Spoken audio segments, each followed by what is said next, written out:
Oi, Maurício! Grande Tudo João, bem? tudo jóia, meu caro? Tudo ótimo. Parece que tá dando eco aqui. Tá tudo Oi? bem aí pra você? Pra mim tá perfeito. Ah, que bom. Peraí, deixa eu ver aqui minha internet. Oi, Talvez, pronto. Acabou o talvez eco. de... Ah, Não, não acabou. sim? Você tá ouvindo de boa? Pessoal, já tem 10 pessoas aí. Boa noite, tudo bem? Meu nome é João, eu sou gerente do educativo do Museu de Arte Sacra, que é um aparelho cultural gerido pela ação cultural e sustentado pelo governo do estado através da Secretaria de Cultura, né? Secretaria de Cultura, de Cultura, Esporte e Lazer, tá? E essa é a sétima live e nós temos o prazer, tá, de receber aqui o professor Maurício Oliveira, que vai falar sobre impressão 3D, fabricação digital e a nova revolução industrial. O professor Maurício é professor da UFMT, é arquiteto urbanista, tá? Criador e idealizador do Lab Pontual, eu não sei se é assim que pronuncia, se tem algum apelido, do Exato. A laboratório, gente normalmente chama de lab, exatamente, lábio pontual, é isso mesmo. Ou lábio Lab pontual, que é até Pontual, melhor. e está super bombando, né? Assim, os trabalhos que ele tem desenvolvido no laboratório. Esses dias está assim cheio de notícias porque ele está na linha de frente aí de produção de materiais para auxiliar o setor de saúde, né? Os trabalhadores de saúde. E por que que nós do Museu de Arte Sacra chamamos o Maurício para falar disso? Porque dentro dessa tecnologia, falar depois, tá?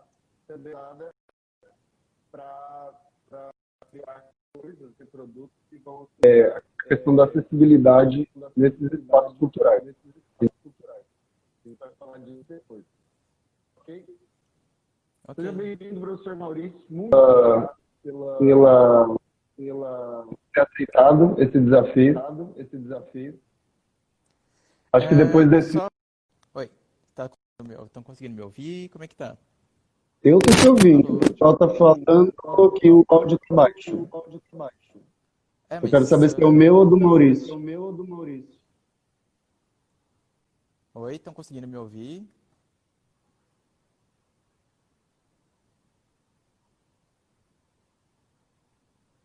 Continuando um pouco a introdução, só queria dizer que eu conheci o Maurício tentando andar, aprendendo a andar de veículo no Centro Cultural da UFMT, enquanto a gente produzia um evento lá. E eu Caraca, estou me lembrando verdade, disso que eu João. quero perguntar, Maurício, se é mais fácil aprender a andar de monociclo ou ser professor numa universidade pública, nesse momento, tentando inovar e criar coisas importantes que servem à sociedade. Olha, definitivamente aprender a andar de monociclo é bem fácil. Ridiculamente fácil nesse contexto, inclusive. Mas é até engraçado. Você falou que o laboratório está bombando. Eu estava lembrando aqui que isso não é literalmente um eufemismo. Ontem foi a primeira vez que eu tive que usar o extintor de incêndio do laboratório, inclusive. Meu Deus! São, coi... São coisas que acontecem de vez em quando lá por dentro. Mas, enfim, tá tudo certo. Ah, mas pois é, então, com certeza andar de monociclo é muito mais tranquilo, muito mais de boa, não tenha dúvida. E aí você pode começar, Maurício. Presente, manda ver. Ah, bom, oi, tá me ouvindo? Eu tô. Bom, por onde você prefere que eu comece, João? É tanta coisa, meu cara. Comece sobre a questão da impressão Tá, e a fabricação digital. Como é isso para você? O que você acha que está rolando no país? tá.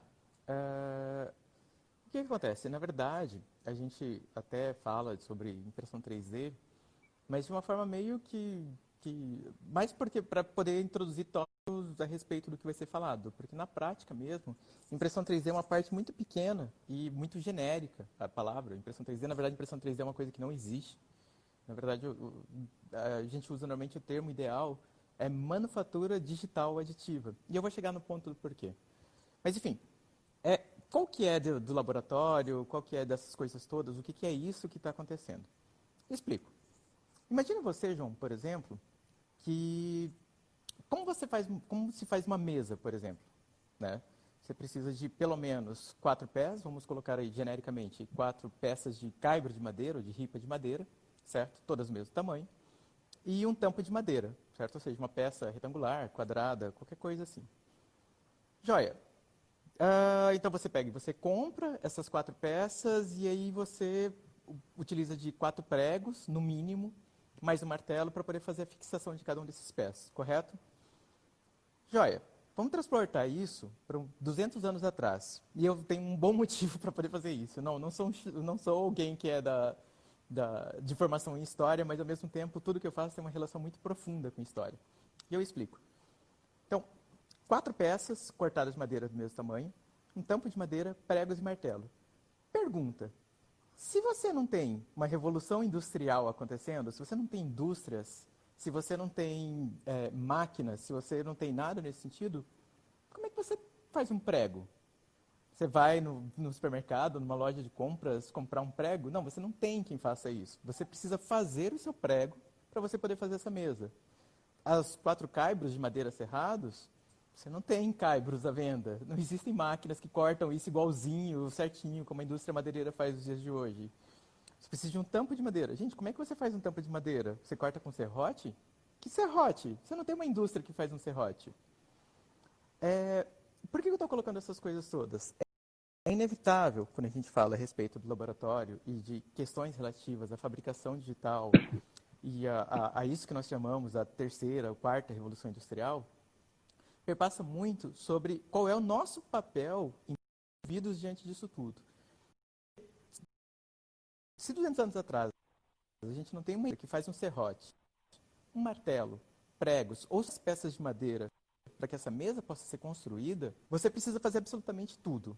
Você é um artesão que faz suas peças de madeira, você faz as suas ferramentas, você faz os seus pregos, certo? Então, você tem um domínio, um controle total de todo o processo da fabricação, você é um artesão completo. A partir do momento em que a gente começa a ter as indústrias, que começa a fabricar em série, independente das questões relativas aos custos, enfim, o que acontece então quando você tem a indústria fabricando essa mesa e não mais você mesmo? Você deixa de ser uma pessoa que resolve o seu problema, que no caso é precisar de uma mesa, e passa a ser uma pessoa que consome a solução do seu problema, que deixa de ser fazer a mesa e passa a ser a mesa. Quando a gente olha para a absolutória, posso olhar aqui em casa mesmo, a lâmpada, a gente não tem ideia de como se faz uma lâmpada. Luminária, a gente não tem ideia de como faz uma luminária. Tudo que está ao nosso redor, salvo raríssimas exceções, não é feito, é fabricado e posteriormente comprado. Então nós deixamos de ser pessoas que resolvem os próprios problemas, fabricando as soluções dos problemas, e passamos a ser pessoas que consomem a solução dos seus problemas. Né? Independente dos diversos viés que isso envolve, a gente está falando que na prática, ao longo do século XX, então, quando a gente viu a consolidação das indústrias, oferecendo absolutamente todos os tipos de produtos que a gente pode imaginar, você vai no supermercado, o supermercado só pode existir porque existe indústria. Então, que sejam os produtos alimentícios, enlatados, água engarrafada, absolutamente tudo isso, 100%, é produto industrial. E aí o que acontece? A partir da década de 60, é irônico, mas pouca gente sabe que a primeira impressora 3D foi produzida na década de 60, não é alguma coisa nova, na verdade é um processo razoavelmente antigo, tem mais de décadas que isso já existe, certo? Começa-se então a pesquisar como seria possível utilizar dessas ferramentas de fabricação, como se fossem serras elétricas, enfim, qualquer ferramenta maquinária de fabricação, associado ao computador. No momento que você passa a ter o computador instruindo a máquina a respeito do que fazer, nós estamos falando então de uma manufatura, certo? Porque estamos falando de fabricação. Estamos falando de uma manufatura digital, porque necessariamente utiliza de um computador para fazer comandos numéricos. Ou seja, o computador literalmente instrui a máquina a respeito do que a máquina precisa fazer, certo? E são muitas as ferramentas de manufatura digital. A que mais se popularizou nos dias de hoje, no século XXI, é a impressão 3D, que nós chamamos de manufatura digital aditiva. Por quê? Manufatura, porque é uma forma de se fabricar. Digital, porque é controlada pelo computador. E aditiva é uma parte interessante, porque todos os sistemas que existem de impressão 3D, utilizados pela humanidade no dia de hoje, sem nenhuma exceção, eles são feitos pela adição de cada uma das camadas. É como se você pegasse, por exemplo, uma batata e cortasse ela em várias tiras, exatamente da mesma espessura, e você fosse construindo essa batata, adicionando cada uma dessas fatias. Então, conforme você vai adicionando essas fatias, você vai construindo o caso da batata, a partir de cada uma das camadas. Percebe? Da mesma forma, se eu pegar a mesma batata inteira e, ao invés de adicionar cada uma das fatias da batata, eu remover cada uma dessas fatias, o que acontece? Eu estou utilizando de um método de fabricação, ou seja, manufatura digital subtrativa. É como se eu pudesse, então, pegar um grande bloco de madeira e estivesse esculpindo de madeira com uma espécie de uma furadeira pelo computador. Então, são muitos processos de fabricação, né? E dentro da impressão 3D, né, que funciona pela adição de cada uma das. Né? Qual que é o grande barato disso tudo? Existe muito entusiasmo, e isso é uma coisa que, na verdade, eu bato muito de frente, né? Existe muito entusiasmo relativo a essas ferramentas de fabricação digital, impressora 3D e coisa e tal. Mas eu sou extremamente crítico a isso, justamente pelo... Se eu estou dizendo que nós estamos completamente afastados de todos os processos de fabricação, porque nós não somos basicamente consumidores, o que a gente percebe com a adição de uma tecnologia, com uma impressão? Na prática, as pessoas não sabem muito bem o que fazer. Generalizado. Salvo raras exceções, óbvio, mas generalizado. Você vê que utiliza-se das impressoras 3D, na verdade, baixar algum arquivo da internet pronto, para que você possa imprimir algum tipo de brinquedo, algum tipo de souvenir, alguma coisa nesse sentido, para ver a máquina trabalhando, ou porque você gosta, nada contra, mas, sei lá, um bonequinho de Pokémon, por exemplo. Isso, na prática, não define de forma alguma iniciativa de autonomia de fabricação para essa pessoa. Muito mais interessante do que utilizar as impressoras 3D para baixar arquivos prontos e fabricar alguma coisa, é interessante justamente desenvolver um potencial nas pessoas de conhecimento, de digitalmente ir o modelo digital, para a partir daí a impressora poder resolver problemas seus. Se por um lado a gente tem, por exemplo, uma indústria, uma capacidade de fazer em larga escala muitos produtos, a indústria, por outro lado, ela tem uma deficiência nesse sentido, que para poder fabricar em larga escala, ela precisa fabricar em série e precisa... Se você precisa que cada uma das... Eu usei como exemplo, cada uma dessas mesas tenha, por exemplo, tamanhos de pés diferentes ou cortes de tampos diferentes, uma indústria convencional não é capaz de fazer isso, porque isso requer uma personalização. E a indústria fabrica em série, fabrica igual. Por outro lado, em ferramentas... Alô? Só ver se eu estou entendendo. Você falou sobre entusiasmo, mas você chamou industrial. Desculpa, tá cortando, João. Aí, né? Alô? Oi? Tá ouvindo? Agora tô. Você falou sobre entusiasmo, mas o tema que você deu é uma revolução industrial, isso é uma questão. Exato. Isso é uma questão também. Entusiasmo também. Mais depois, ou menos. Aí vem exatamente o ponto que eu estava entrando, que era uma questão de a mudança do paradigma, que é o que se chama da nova revolução industrial. Porque se você tem uma indústria que precisa fabricar igual e em série, certo? Ela não é personalizável. Por outro lado, com os equipamentos de fabricação digital, como, por exemplo, uma impressora 3D ou uma máquina de corte a laser, ferramenta subtrativa, você consegue fabricar em série com personalização em massa. E esse é o detalhe mais importante dessa quarta revolução industrial. É o fato de que você não precisa mais ter um estoque. Você não precisa, por exemplo, vamos supor, se você vai fabricar um carro, você precisa ter um estoque de vários para-brisas, de todas as peças que compõem um carro.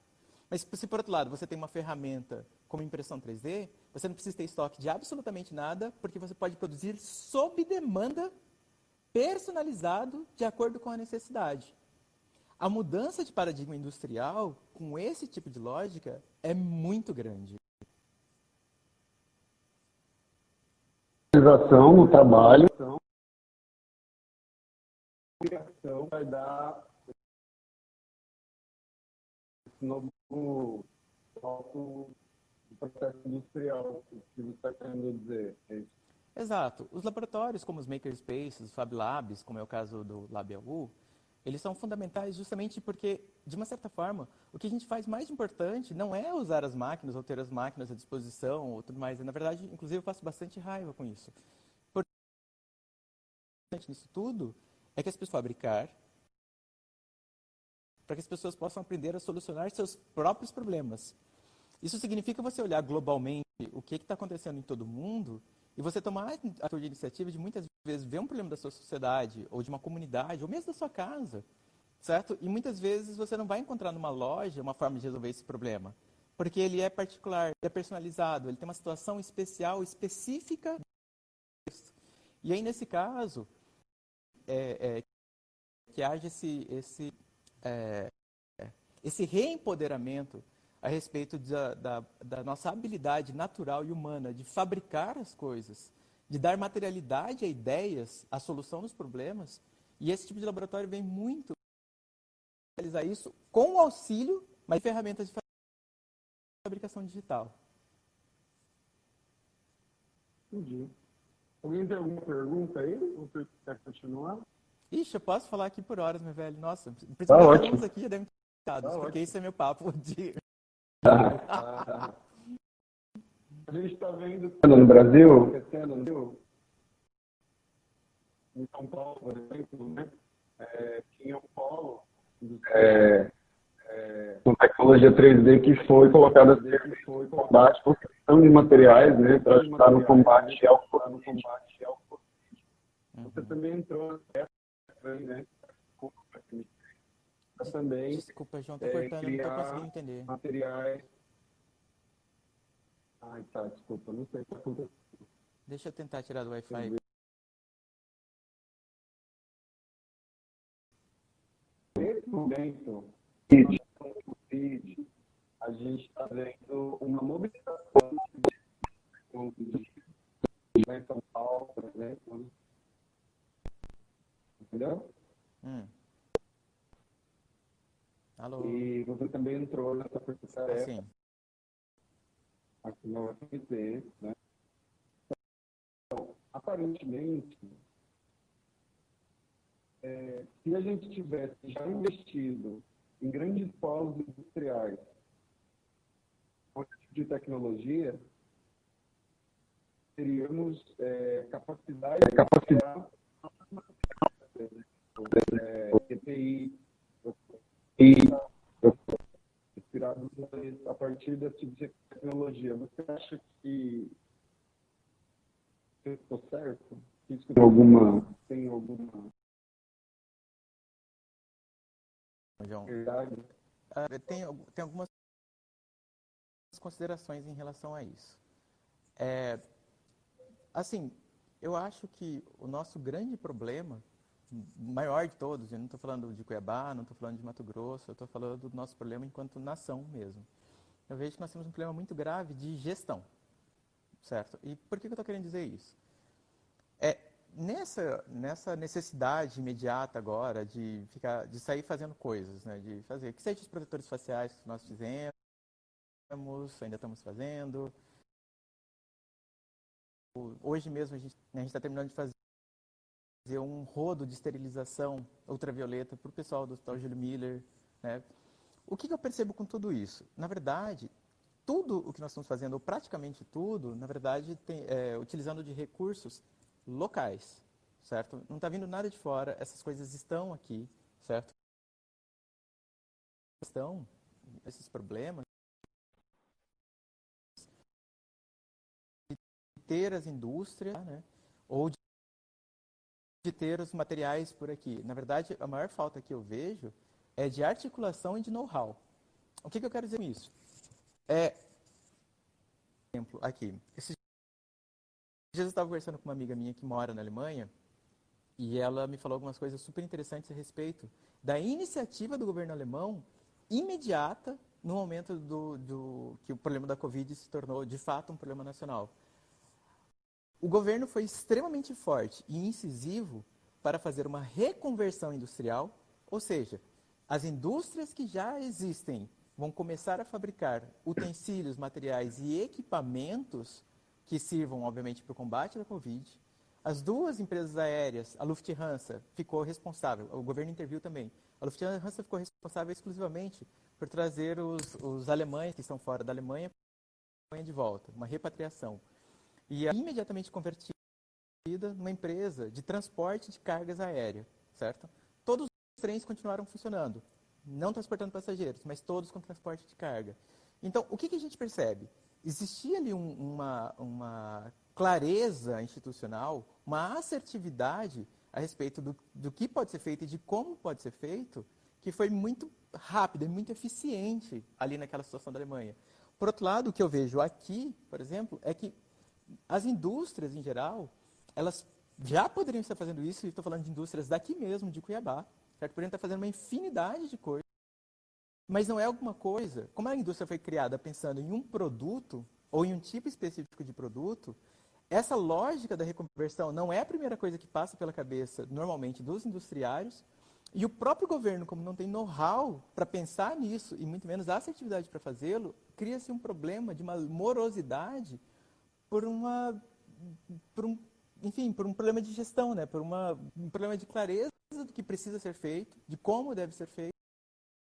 Então, eu acho que, no fundo, quando eu olho para as indústrias que tem aqui em Cuiabá,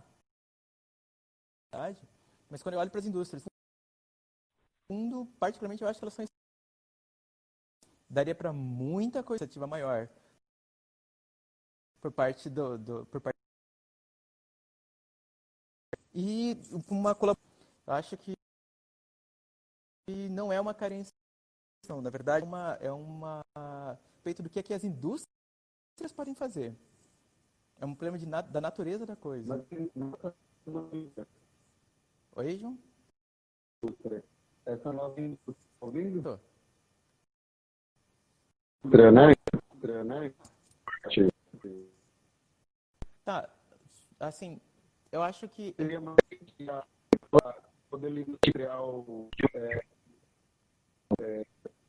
nacional. nossa, João, não tô a respeito dessa nova indústria. Explico. Eu acho que é muito claro que de indústrias, eu acho que existe uma necessidade de uma autonomia maior por parte do cidadão com relação à lógica da personalização. Não diz necessariamente ou exclusivamente a resolver os próprios problemas, mas também tem uma questão muito forte na lógica da personalização que diz respeito à identidade. E essa palavra identidade é muito importante, porque, de uma certa forma, se a gente compra produtos que são manufaturados em insumo, mas, por outro lado, quando você tem um caráter de personalização, de uma certa forma, o produto ele tem uma série de características que permeiam necessidades.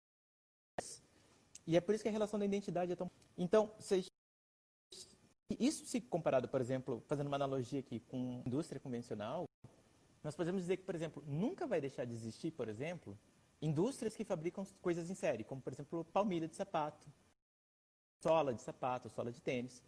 Mas outras coisas que permeiam a fabricação de um tênis, que pode, um exemplo bem, já pode ser percebido, por exemplo, em Cuiabá, tem uma loja esportiva no Shopping Estação, acho que é muito interessante a situação. O que é isso? Dentro da loja, você compra produtos que são fabricados pela indústria convencional, fabricados em série, né? Mas nesse quiosque da personalização, você tem umas ferramentas que, inclusive, são similares às que a gente utiliza dentro do laboratório, para que você possa personalizar aquilo que está sendo fabricado pela indústria. Então, o título de exemplo, por exemplo, você compra uma camiseta de um time de futebol que você gosta e nesse quiosque de personalização, eles estampam o nome e o número seu nessa camiseta. Então, é uma junção das duas coisas. Não há como uma indústria de personalização em massa concorrer com uma indústria seriada. São coisas diversas. Uma indústria seriada que produz em série sempre vai ser muito mais eficiente, né, e muito mais rápida e até muito mais barata do que uma de personalização em massa. No fundo, esses dois tipos de indústria são complementares, com certeza. Eu acho que, a respeito dessa lógica de massa dentro desse contexto do Covid, seria fenomenal se nós tivéssemos, obviamente, uma série de laboratórios como esses, como tem em São Paulo, que hoje são 12 Fab Labs públicos feitos do São Paulo e criadas durante a gestão do governo Haddad, que entendeu, afinal de contas, o tamanho da relevância desse tipo de laboratório para a sociedade.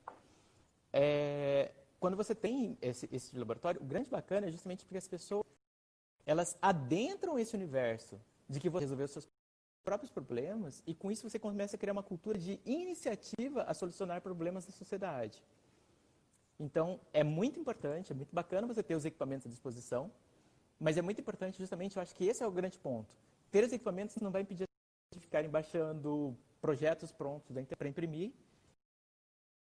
O grande barato é justamente você poder fomentar a respeito desse processo de fabricação.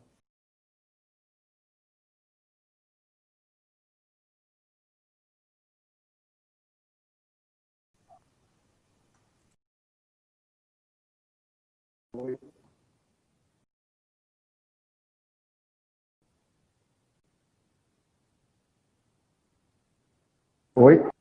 Oi? Oi? Realmente, se desse... Tudo bem. Pode continuar. Então, eu vou só aproveitar aqui para responder uma das perguntas que eu vi que foi aqui dentre as perguntas, que são os tipos de software para poder fazer esse tipo de modelagem. Tem uma infinidade deles, desde software grátis, livre, que eu normalmente prefiro e enfatizo que as pessoas utilizem, e tem softwares pagos também muito mais técnicos, né? Então, para você ter uma ideia, tem um software gratuito, online, você não precisa nem baixar. Ele é um aplicativo que roda direto do computador online, de uma fabricante chamada Autodesk. É um software chamado Tinkercad. Eu vou escrever aqui nos comentários, quem quiser buscar depois. Não é Think, é Tinker mesmo. Tinkercad, que é da Autodesk. É um software de modelagem com intenção a fazer modelos 3D. Então ele tem uma série de parâmetros, uma série de recursos que são extremamente simples, muito simples, com a intenção de explicar para as crianças como fazer modelos. E esses modelos criados no Tinkercad podem ser exportados em todos os formatos que as impressoras 3D do mundo inteiro utilizam. Então ele pode ser materializado posteriormente. Acho que é bem legal. Agora, exato, acho que mais do que ter os equipamentos, mais uma vez eu volto a bater nessa tecla. O importante, na verdade, é o desenvolvimento individual. Senão, no final das contas, as impressoras 3D são inúteis. É como você ter, sei lá, um serrote em casa, sendo que, na verdade, você não utiliza ele para serrar absolutamente nada. Mas é porque é legal. Mas fazer absolutamente absolutamente nada, se não houver efetivamente uma inteligência inserida nesse contexto. Eu tenho um amigo que ele costuma repetir muito as palavras de um grande arquiteto brasileiro que não é tão famoso, mas que deveria ser, é um arquiteto chamado Lelé. Ele trabalhou junto com Niemeyer na construção de Brasília, e principalmente dos edifícios públicos da UNB. E o Lelé fala uma coisa maravilhosa, que ele fala que é muito incrível que hoje a tecnologia resolva tantos problemas, porque na época dele eram as pessoas que resolviam problemas, né? A inteligência, ou seja, não é uma coisa da informática, a inteligência é uma coisa humana, né? Acho que esse ponto é maravilhoso. Agora, aqui a Vivi que está falando sobre o Tinkercad, o Rhino, como o pessoal costuma falar lá fora, eu particularmente é um dos meus softwares de modelagem preferidos, mas a gente está falando de software pago. Eu mesmo utilizo uma versão educacional paga, que eu comprei, justamente para que eu possa estar fazendo o meu trabalho com ele. Mas eu utilizo uma infinidade de softwares. Eu utilizo, entre os pagos, o próprio AutoCAD 3D, que eu trabalho com ele há 25 anos, trabalho com modelagem nele, assim como o Rhino, 3D Studio Max, pagos. E entre os gratuitos também tem as recomendações, assim como o Tinkercad. O próprio SketchUp, que hoje ele é pago, mas a versão online dele continua sendo gratuita, também é capaz de gerar o Blender, que é um modelador fantástico para fazer animação, né? Totalmente gratuito, software aberto, desenvolvido pela comunidade Creative Commons, Open Source do mundo, que é um programa final também. Então, qualquer um desses programas de modelagem pode fabricar alguma coisa em 3D, né? Eu queria falar um pouco sobre o... Desculpa, João. Cortou. Como é que é?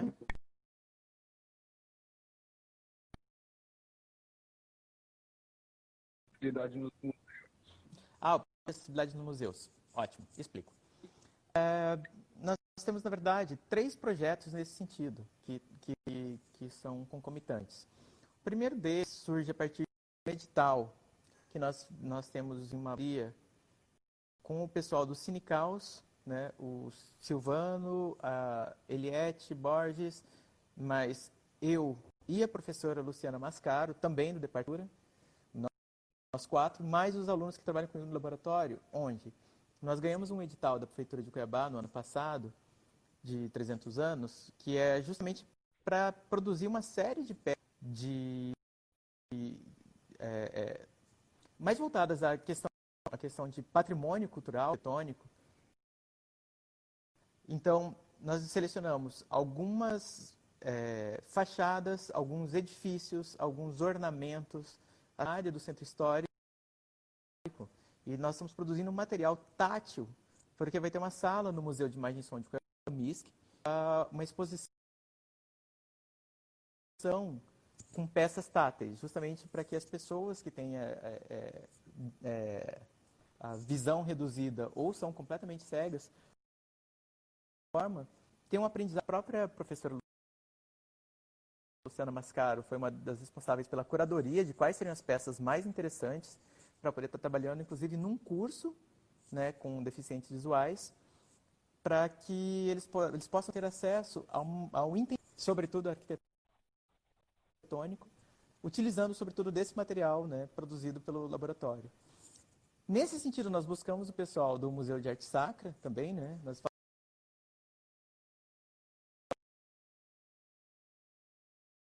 escanear em 3D um dos altares, né, muito provavelmente o barroco. Nós vamos escanear em 3D o altar da antiga catedral de Cuiabá e fazer a impressão 3D dele também, a fabricação digital, para que ele possa ser um material acessível. E, obviamente, esse material eu não sei se todo mundo já visitou o Museu de Arte Sacra, mas eu recomendo profundamente esses altares, assim, inacreditáveis, é deslumbrante.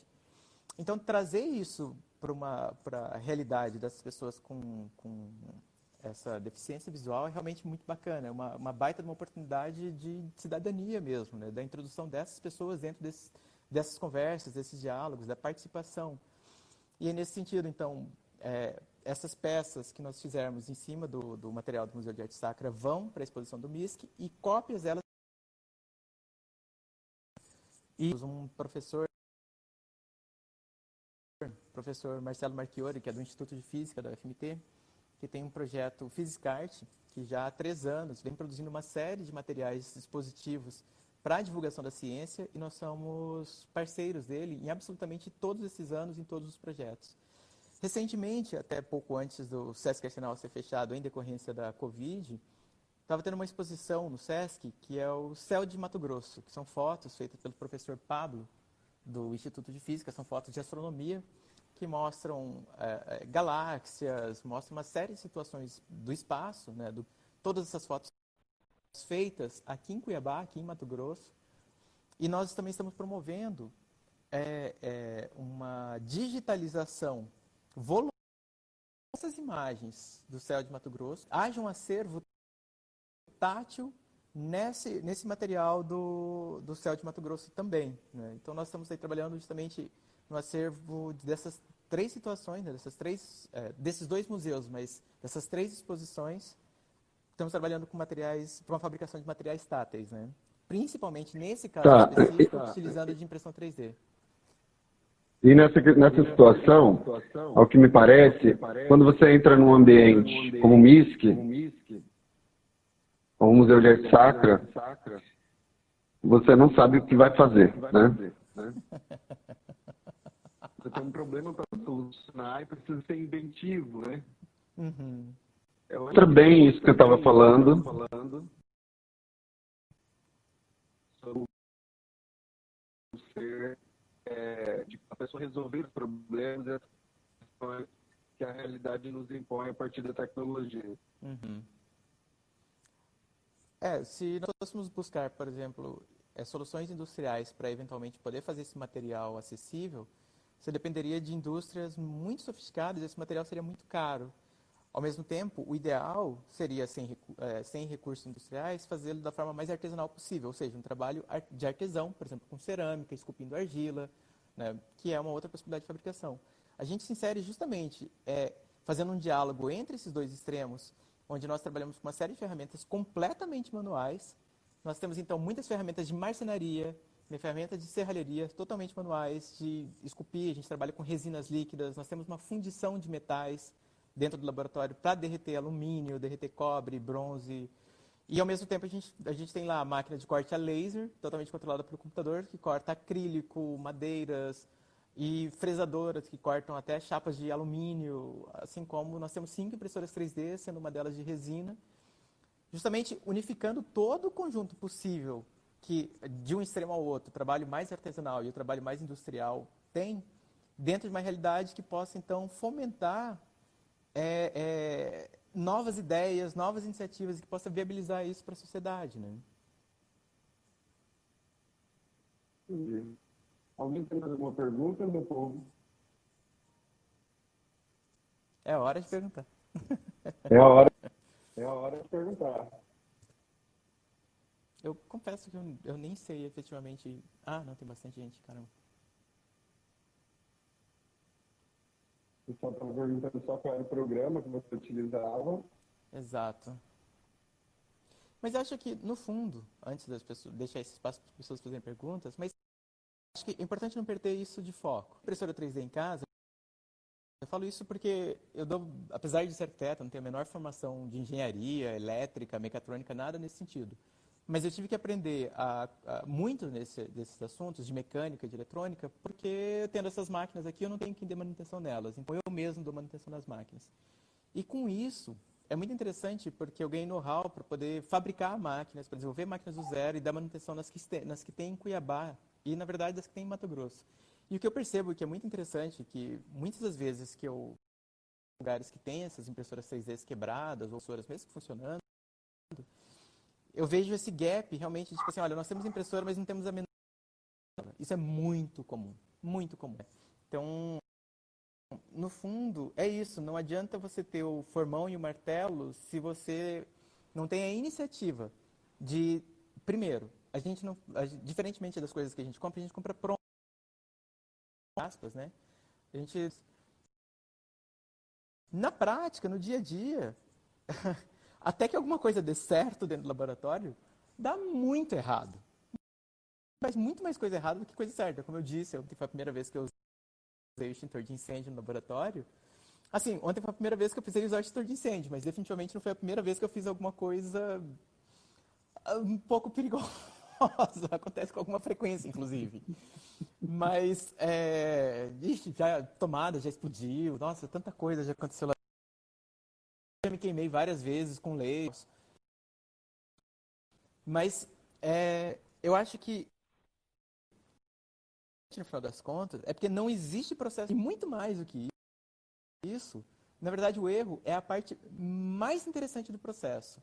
Porque não tem como, é absolutamente impossível fazer alguma coisa, pegar alguma coisa que tenha dado certo e que não tenha assim, passado por um longo processo.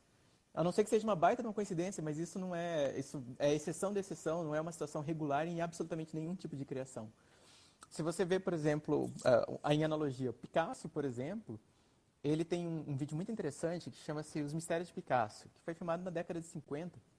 E é muito legal porque você vendo o processo criativo de Picasso, você vê que muito antes dele ter uma composição pronta na tela a respeito do que ele vai fazer, ele passa por centenas de modificações em cima da própria tinta e faz uma colagem de mais para poder colocar outra tinta.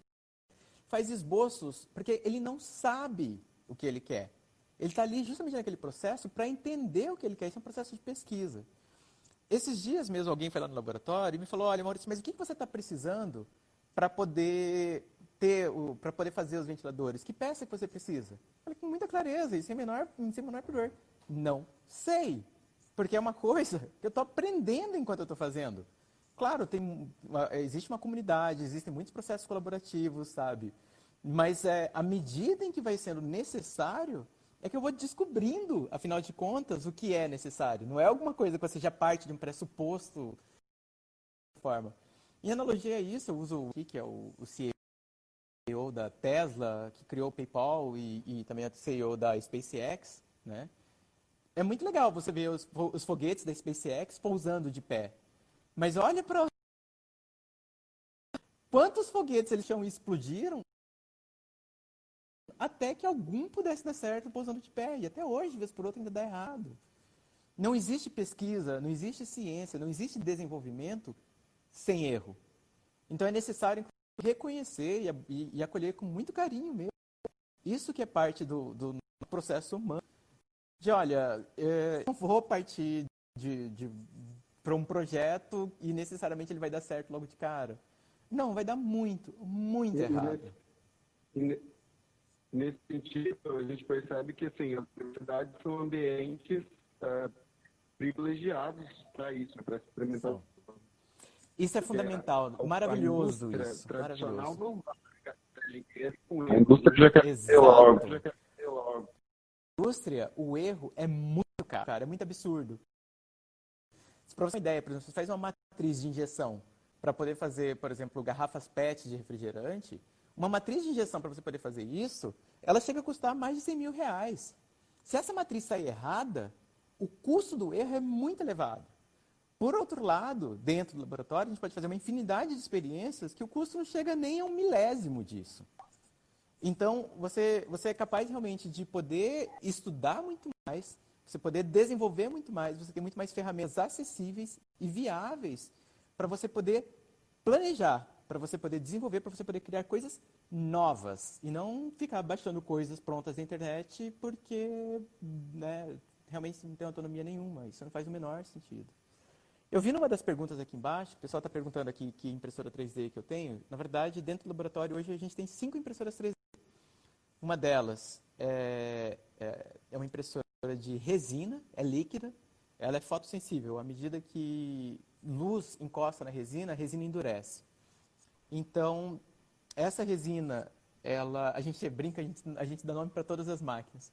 A gente tem um professor que é especialista em dar nomes ótimos, trocadilhos para as máquinas. Enfim, ele chama essa impressora carinhosamente de resina Duarte. Né? Então, a gente tem a resina Duarte, né? Que é a impressora 3D. Aí nós temos 4 impressoras 3D de filamentos, mas é uma espécie de um carretel. Tipo, bom, é um carretel de plástico, né? Existem vários tipos de plástico, inclusive, isso é importante deixar muito claro.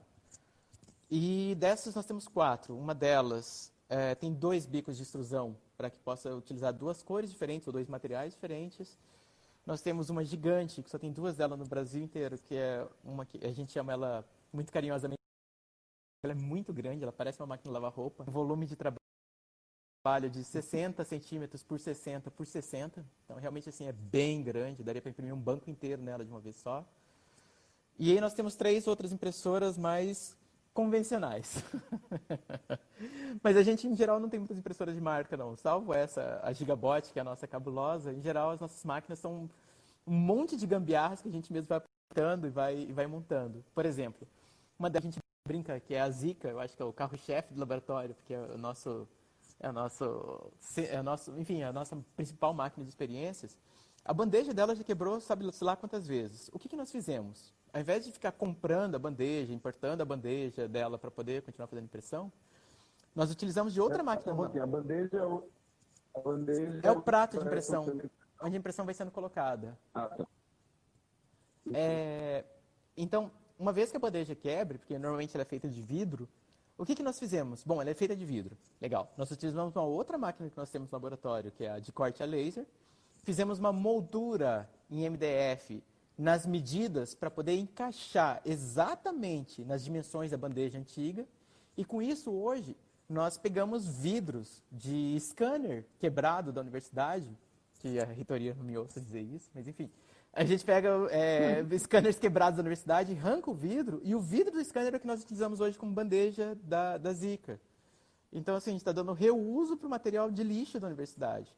É por isso que eu bato muito duro na tecla de que não é uma questão tanto de ter...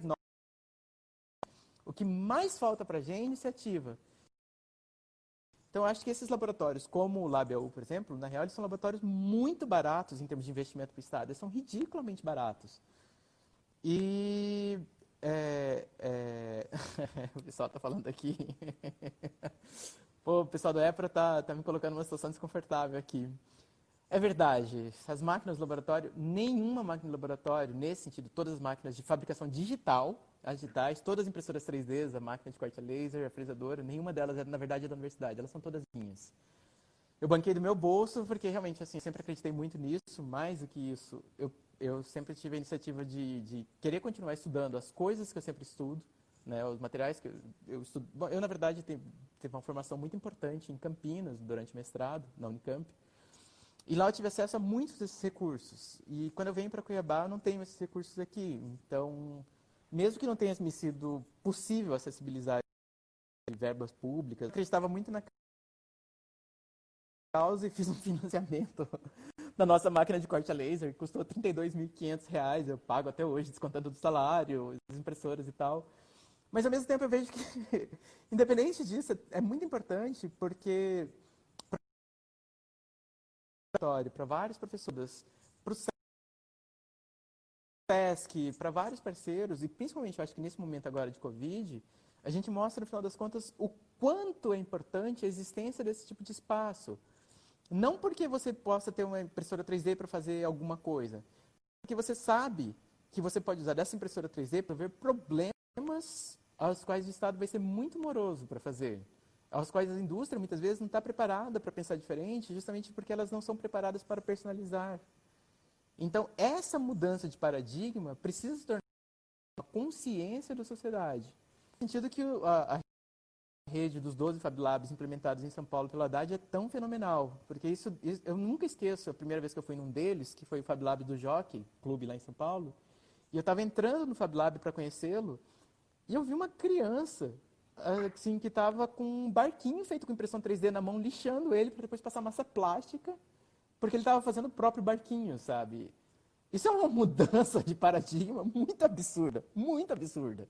Não é você ir numa loja comprar o barco, é você fazê-lo e começar a ter mais naturalidade com uma série de ferramentas de fabricação, lixa, massa plástica, fibra de vidro, todos os tipos de materiais que permitam a pessoa ter autonomia para pensar o que ela quer e dar materialidade para isso. Acho que esse é o ponto importante, né? Maravilha. Maravilha. Eu estou vendo o pessoal aqui perguntando que desde quando existe o laboratório na UFMT. Esse laboratório eu fundei ele dia 20, eu nunca esqueço, dia 27 de 2013. Ele tem... Daqui a 2 semanas ele vai fazer 7 anos. Né?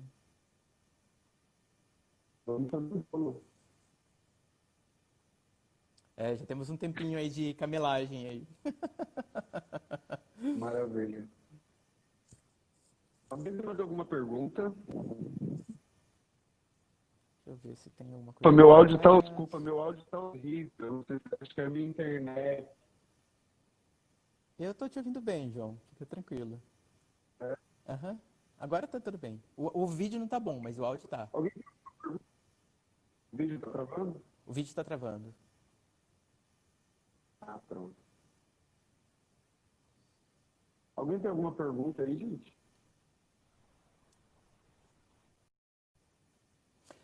Bom, já que não tem outras por enquanto, tem uma coisa muito legal, que é um dos exemplos que eu considero mais emblemáticos da nossa experiência no laboratório.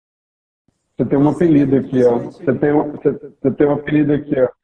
Arquitecto. Um trabalho que eu gosto muito, um trabalho... Acho que das faculdades que mais tem convênio com a gente, em muitos trabalhos, é a veterinária. A gente tem muita troca com a veterinária, muita troca. E é muito interessante, eu me lembro que nas aulas de prática cirúrgica do curso de veterinária, eles importavam ossos da China, né? Eles importavam ossos feitos de espuma adensada, cuja densidade é muito similar à do osso de animais. E aí, com isso, eles quebravam os ossos, quebravam, e aí aproveitavam para colocar pina, para fazer uma série de aprendizados, né, enfim, com essas espumas. Isso é comum na veterinária. E aí eles importavam esses ossos da China. Beleza, nós pegamos um aluno do mestrado da veterinária que nos procurou, e nós ensinamos a ele como escanear em 3D. Então, nós juntos escaneamos um fêmur, se não me engano era um fêmur de um cachorro, escaneamos esse fêmur, fizemos a impressão desse fêmur nas nossas máquinas, com uma infinidade de densidades diferentes, para que pudéssemos fazer os testes depois perfurando, para chegar na densidade ideal. A partir daí, uma vez que foi validado dentro das aulas de prática cirúrgica a utilização desses ossos impressos em 3D, o que o Hospital Veterinário da UFMT fez? O Hospital Veterinário, que tem recurso próprio, despachou a compra de uma excelente impressora 3D e, com isso, hoje, esse aluno do mestrado, ele é justamente responsável por produzir ossos feitos em impressão 3D dentro da UFMT e não mais importados da China. Ou seja, eles estão utilizando ossos produzidos dentro da própria universidade e não mais importando. Percebe? Eu acho que nesse ponto a mudança de paradigma é muito forte. O laboratório, por isso que eu bato tão duro na questão da licença laboratório. O laboratório não é uma questão da arquitetura, não é uma questão... Ele tem um potencial de transformação sobre a forma de se pensar absolutamente dentro da universidade, dentro da sociedade. É alguma coisa assim que precisa realmente ter um acesso muito maior, né? Ter uma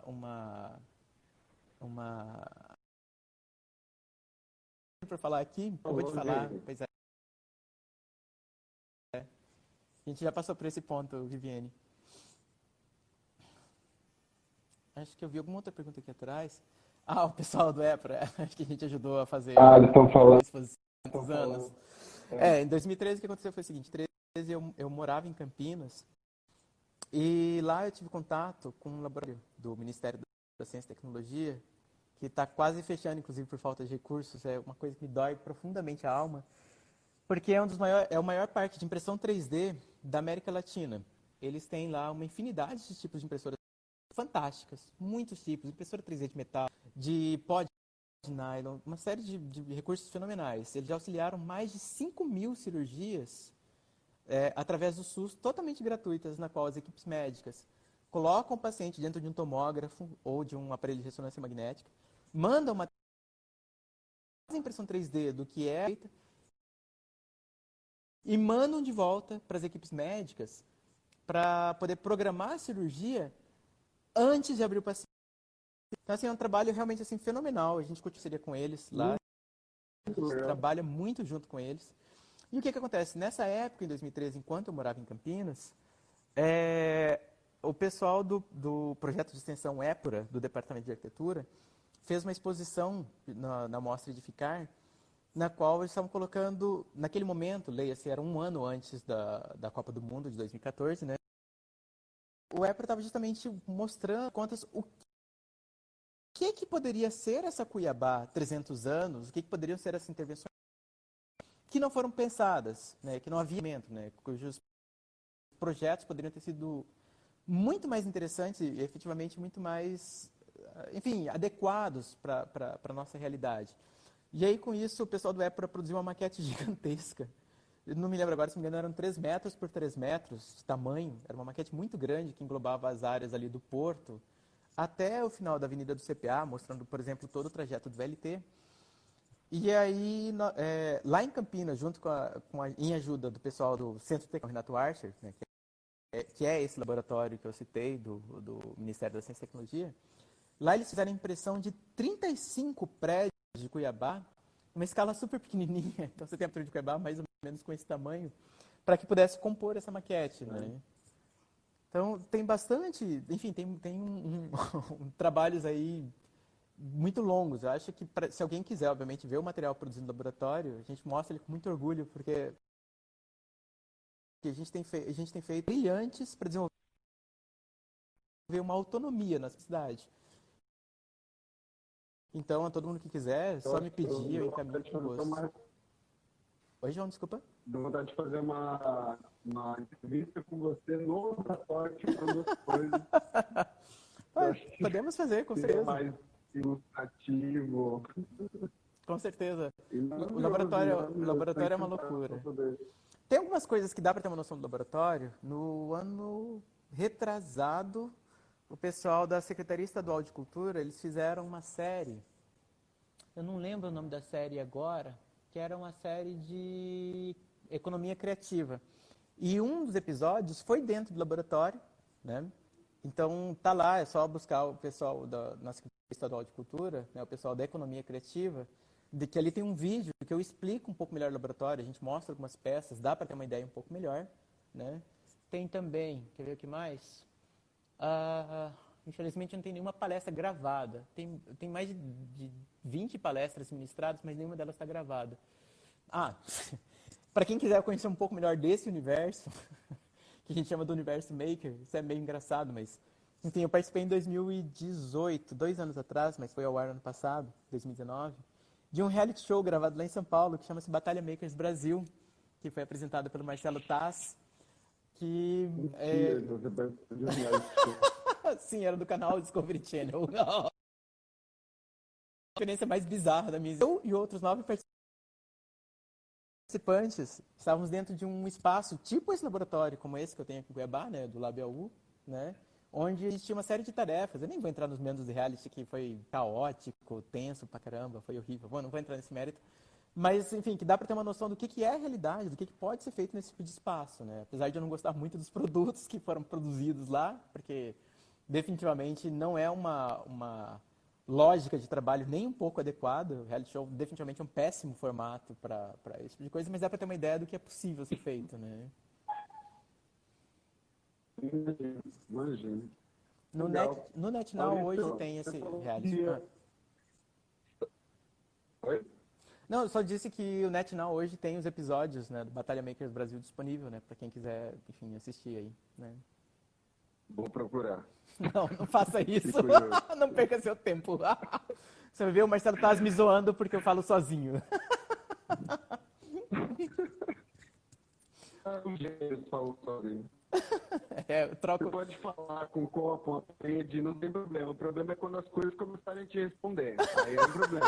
Passa a ser problemático, né? Aí sim.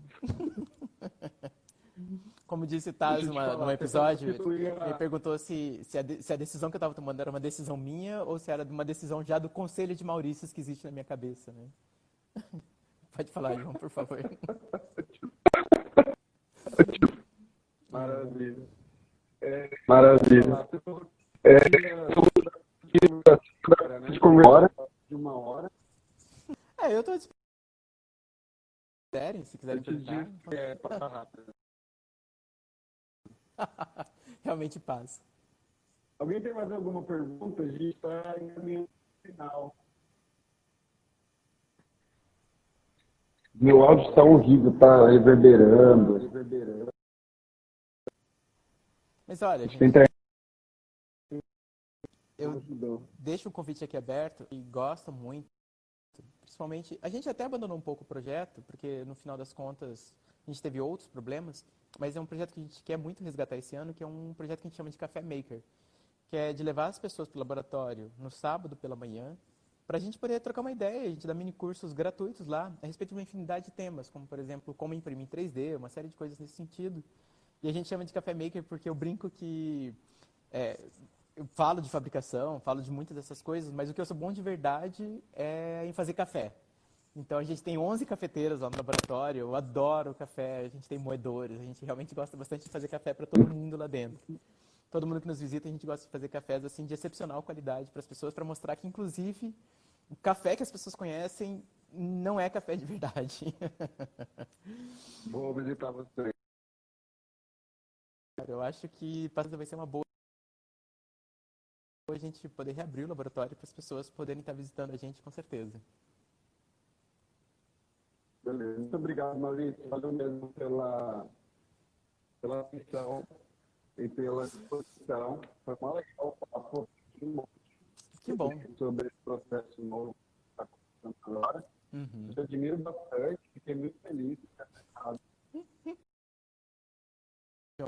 oportunidade. Tem muito mais coisa para falar nesse sentido. Eu acho que é sempre uma oportunidade muito bacana das pessoas poderem acessar um pouco o que é esse universo aí, que está totalmente acessível a elas, né? Eu acho que é legal conversar sobre isso, né? Muito legal mesmo. Muito contente. Que bom. Fico feliz, meu cara. Valeu. Gente, obrigado. Técnico. Problemas técnicos. Mas, não. O horário não foi muito bom. Não foi muito bom. Obrigado a todo mundo pela participação e pelas que foram perguntas bem interessantes. Eu gostei bastante enfim, de perceber o tipo de dúvida que o pessoal normalmente tem. Eu acho que foi bem legal. Maravilha. Obrigado, gente. Valeu, boa noite, gente. Tchau, tchau.